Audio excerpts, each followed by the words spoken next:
Hey, what's going on everyone? Jason number 2. Welcome back to another YouTube video, and today we're going to be going over the petitions and voter registration statistics as of the week of April 20th, 2024. Now, we're going to scroll down to the unaffiliated, down below the unaffiliated petitions because now they have been expired.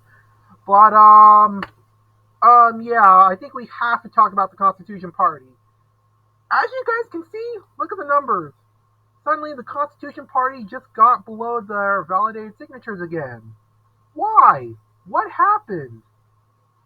Well, this happened.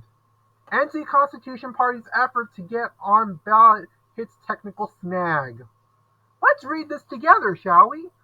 It was April 1st when the Constitution Party of North Carolina walked into the North Carolina Board of Elections with what they believed to be more than 13,865 signatures needed to be recognized as a party to get on the fall ballot.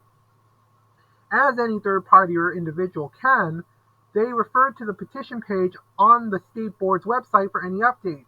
Oh, hey, that's what I'm using. Constitution Party Chairman Al Pisano, saw what he thought was a discrepancy in total signatures.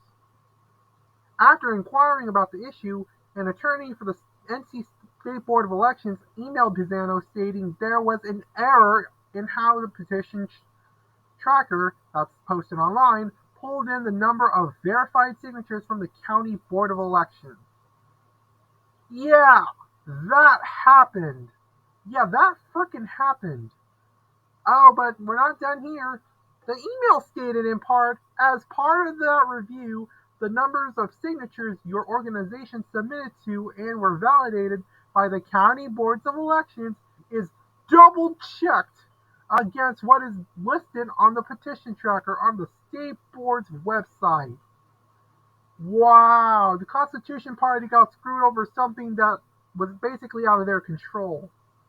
Bear in mind that the petition tracker on the website is merely an indicator provided for public benefit and does not establish legally the status of a petition campaign.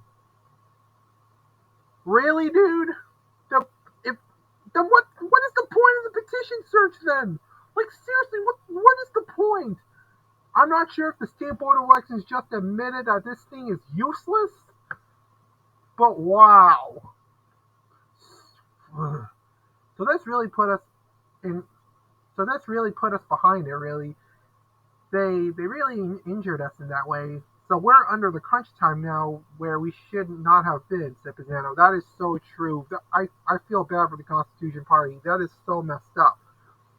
In a statement to CBS 17, NCSBE said this was an innocent coding error in the state board's petition module. An innocent coding error? Yeah, I call bullshit. Anyways, as the state board's legal team noted in an email to party representatives, our online tracker pulled in data from a previous effort by the party to gain recognition, but those old signatures are no longer valid. How in the world did you mess that up? How could you have possibly messed that up? Whenever a party submits signatures for recognition, it is the party's responsibility to ensure they have enough signatures to reach the threshold set in law. The party has until 5 p.m. May 17th to submit the required number of signatures to the county board's election. Pisano told CBS 17 that if they had known that earlier, then volunteers could have spent the last 2 weeks trying to get enough signatures to make up the difference. Yeah, the state board of elections is back at it again with their BS. Well, the workers themselves that we've dealt with, they're doing the best they can do with the burdens placed on them and the lack of resources given them by the legislature. Okay, if this is actually true that the legislature is screwing the Constitution Party over this time around, if that is turns out to be true in any way, of course they frickin' are. Remember when the Democrats screwed over the Greens in 2022? If the Republicans are doing this, if it is the state legislature that's actually screwing them over this year, oh my god, I'm going to be pissed. I thought what happened to the Veterans Party was already bad enough. Now this has to happen? This is frustrating. The process needs to be refined to where it could be a lot more streamlined for the petitioners and a lot easier on the employees trying that are tasked with trying to handle this cumbersome process, said Pisano. Pisano is hopeful that they will be able to make the deadline. And based on what has been going on so far, they have been able to mostly recover, but they still have a bit to go. But I think they're going to make it. But Pisano is hopeful to make the deadline. We're going to overcome it, but it's going to be a lot more difficult. They've made it a lot more difficult for us to do that, he said. If the Constitution Party collects the amount of necessary verified signatures, the state board will meet to consider recognizing the party. If it does, the party could nominate candidates for the 2024 election during their party convention. All right, with that being said, the Constitution Party is back to 13,304. They were below 13,000 when some of their signatures began getting uncertified because of being double checked for whatever reason. So we're going to scroll down a bit. And if you guys want to, like I said before, feel free to pause the numbers. And this is kind of why I have to do this now, because that way you guys can compare the numbers, see which counties double checked and which counties screwed them over, because it really is unfair. After everything that has been happening in the past few years, I don't know what to say. But anyways, I think the We the People Party did end up getting some signatures this week as well. 384, that's a little higher than I remember last time I checked. So I'm going to pause here, and then, everywhere, all the way down, you're going to see a bunch of zeros, just to make sure there isn't just one stray signature that was uncertified, or unverified, sorry. And, hold on. All right, let's see. Anything else? Oh, yes.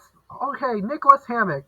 So there's a write-in for U.S. House District 5 named Nicholas Hammock. He's running as a write-in candidate, and I think I have seen his TikToks before, and I've seen one of his TikToks, and it's actually pretty good. And he really talks trash about Jeff Jackson and Virginia Fox, which bravo to him for attacking the two-party system. Jeff Jackson, I agree with him that Jeff Jackson is corrupt, and in the 5th District, he is actually competing against Virginia Fox, who is the Republican incumbent. And as of right now, for his write-in process, all of his signatures are from Watauga County, so I wish Nicholas Hammock the best of luck. I'm definitely going to be putting his TikTok in the description below for you all to check out, and I hope he makes it as a write-in candidate, because, good Lord, we need write-ins right about now. And lastly, the North Carolina Floor Party has had their petitions extended to June 1st, 2026. Now, before this week, the deadline was basically the same as all the other third parties, just as Justice for All, American Political Party, Veterans Party, blah, blah, blah. But I guess Ford realized that they weren't able to get the signatures they needed before this deadline, so they were able to extend their deadline to June 1st, 2026, which will be a midterm election year. So, Ford's going to have a lot of time after this. So that is really, really good news. So I don't think there are any gains, but you know what? We're going to scroll down Ford's numbers anyways, because this is what they're working with right now. They have a couple years to get this done, but if we've learned anything from the Veterans Party, we kind of have to be careful with the time that we use it, because it could all end up being for naught. The extension could end up being for naught, and that would be horrible. So anyways, these are the statistics for last week, and these are the statistics for this week. Now, as you guys can see, once again, voter registration has declined in total. So, the Green Party, once again, at 0. The Green Party has done a really good job stabilizing at a time where voter registration has declined. So, props to them. The Libertarian Party lost 9 voters. Hopefully, it's a good sign that their shrinking days are over soon. No Labels is the only demographic to gain gain new voters this week with 5 new registered voters.